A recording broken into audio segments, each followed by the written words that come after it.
The sun rose slowly over the small village of Tanjung Lestari, painting the roofs with gold. In a weathered wooden school stood a man named Mr. Aditya, his white shirt faintly yellowed by years of chalk dust and hope.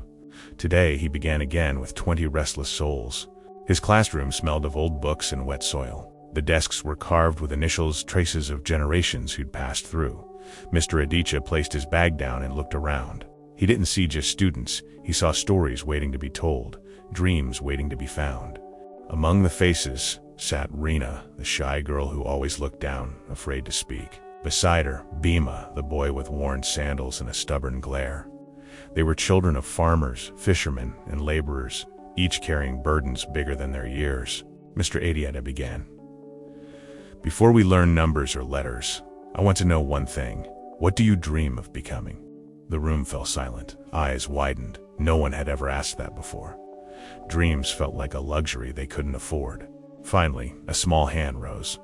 "Sir, I want to be a doctor," whispered Rina. The class snickered softly. "A doctor? From here?" Mr. Aditya smiled gently. "That's a beautiful dream, Rina. Never laugh at someone's dream. One day, it might save your life." From that day, something shifted. Mr. Aditya didn't just teach math or grammar. He taught belief. He brought maps, told stories of faraway places, showed them how wide the world could be. Knowledge, he said, is the bridge to anywhere. Every morning he arrived early, sweeping the floor, patching desks with wire, painting over the cracks himself. He believed that a beautiful place could nurture beautiful minds. The children noticed. Slowly their laughter began to fill the dusty room. One afternoon, rain poured through the broken roof. The students huddled close, shivering. Mr. Aditya tore his own umbrella apart, turning it into a patch to keep the rain from dripping on Rina's notebook. She looked up and smiled for the first time. The next week, Bhima didn't come to school. His father was sick and he worked at the docks to help. Mr. Aditya walked miles to find him, shoes soaked in mud. He gave Bhima an old book and said, "Even when you work, never stop learning." Bhima returned 2 days later, exhausted but carrying that same book-like treasure. He read aloud during class, his rough voice trembling but proud. The other children listened, not to perfect words, but to courage being born. Days turned to months. The village began to whisper about this teacher who refused to give up. Some laughed at his passion. Others were moved. Parents started visiting, curious about what made their children run to school before sunrise. One evening, as the sky turned crimson, Rina stayed behind after class. "Sir, can people like us really change our fate?" she asked. Mr. Aditya paused, then placed a hand on her shoulder. "Fate doesn't change overnight, Reno, but it listens to effort." He spent his nights writing lesson plans by candlelight. Sometimes the flame flickered too low, but his determination burned brighter. He knew his mission wasn't just to teach, but to awaken something forgotten, the power of hope. Exams came, and the students trembled. They had never faced official tests before. Mr. Aditya told them, "Don't chase perfect answers, chase understanding. Don't fear mistakes. They are teachers too." His words echoed louder than any textbook. When the results arrived, the school fell silent. For the first time in years, students from their forgotten village ranked among the top in the district. Tears filled Mr. Aditya's eyes as he read their names, his voice breaking with pride. The principal called him to the office. "Aditya, what you've done here is remarkable. The education board wants to meet you." But he only smiled humbly. "It's not me. They did it. I just lit the lamp." That evening, the students surprised him with a small celebration. They had saved coins to buy a notebook and wrote on the cover, "For the teacher who believed before we did." Mr. Aditya could hardly speak. His eyes shimmered in the candlelight. Yet behind his smile, he carried worry. The government planned to close their school due to budget cuts. The children didn't know yet. He spent sleepless nights searching for ways to keep their dreams alive. One night, under the moonlight, he wrote a letter to the education board, to the mayor, to anyone who would listen. "These children," he wrote, "are the nation's heartbeat. Don't silence their dreams." He sealed it with trembling hope. Weeks passed with no reply. The day the closure notice arrived, Mr. Aditya stood before his students, heart heavy. "Children," he said softly, "we may lose this building, but we will never lose what we've built here." His voice cracked, then faded. The classroom stood empty now, dust dancing in the sunlight. The desks were silent, but their scratches still whispered names. Mr. Aditya sat alone, clutching the closure notice. Outside, laughter faded, replaced by the echo of broken dreams. Days turned into weeks. Some children returned to helping their parents. Others wandered the fields, lost without purpose. Mr. Aditya visited them one by one, teaching under trees, near rivers, anywhere hope could still find a place to stand. Rena still came every morning, sitting on the old steps with her notebook. "Sir, can we still learn, even without a school?" she asked. He smiled gently. "Rena, the world is our classroom now.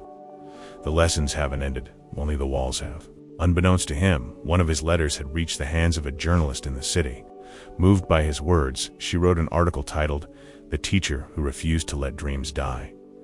It spread quickly across towns, hearts, and headlines. Suddenly, visitors came. Officials, reporters, even strangers with cameras. The small village that had long been forgotten began to glow with attention. Mr. Aditya stood shyly behind his students, overwhelmed by the noise of change. "Sir, they're talking about you on TV," Bhima shouted, running with excitement. Mr. Aditya laughed softly. "If they remember us, then it's not me they should see, it's you. You are the proof that hope can learn to read." The education board sent a letter, this time not a closure notice. "Due to public support, your school will reopen with new facilities and support for rural education." Mr. Aditya read the words twice, before tears blurred the ink. When the children heard the news, they screamed with joy. They cleaned the old classroom, painted the walls with their small hands, and planted flowers by the window. The air filled again with laughter, like rain after drought. On reopening day, the villagers gathered. Parents who once doubted now stood proudly, holding their children's hands. Mr. Aditya, dressed in his old white shirt, looked at them and said, "We rebuilt not just a school, but a future." Months passed and new teachers joined. Mr. Aditya guided them patiently, sharing stories of each child, Rena's quiet bravery, Bhima's fire, and the strength that grew from faith. The school became a symbol of what belief could build. One morning, a letter arrived addressed to Mr. Aditya. It was from Rena. She had been accepted to a scholarship program in the city to study medicine. Her handwriting trembled, but her words were steady. "You once said, 'Dreams listen to effort.' You were right." He read it over and over, smiling through tears. "She did it," he whispered. "She's going to be the doctor she dreamed of." The other students cheered, inspired. One spark had lit 1,000 more. Years rolled forward like gentle waves. The once forgotten village became known for producing bright, determined students. Journalists called it the Village of Dreamers. But to Mr. Aditya, it was simply home. Rena returned years later wearing a white coat. The children gathered around her, eyes wide with wonder. She kneeled before them and said, "I was once just like you, and I had a teacher who saw light where others saw dirt."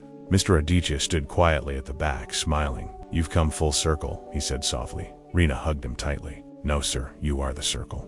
You showed us where it begins, and where it never ends." That night, the village held a celebration.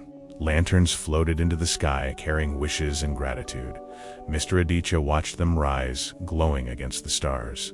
For the first time, he allowed himself to rest. As the years passed, his hair turned silver and his steps slowed. But whenever he heard children laughing from the classroom, his eyes would brighten again. "As long as they laugh," he said, "the lesson continues." When Mr. Aditya passed away peacefully one morning, the village fell silent. Every student, young and grown, came together. They rebuilt his favorite bench under the mango tree and placed a plaque. "He taught us how to dream." Rena, now a doctor, placed her stethoscope beside the plaque. "You taught me to listen to hearts, to hope, to the world," she whispered. Bhima, now a teacher, wiped his tears. "He didn't just teach us lessons, he made us one." And so, the school of Tanjung Lestari stood not of stone or wood, but of love and memory. Every laugh, every tear, every dream carried Mr. Aditya's spirit forward. Because true teachers never leave. They live on in every heart they once believed in.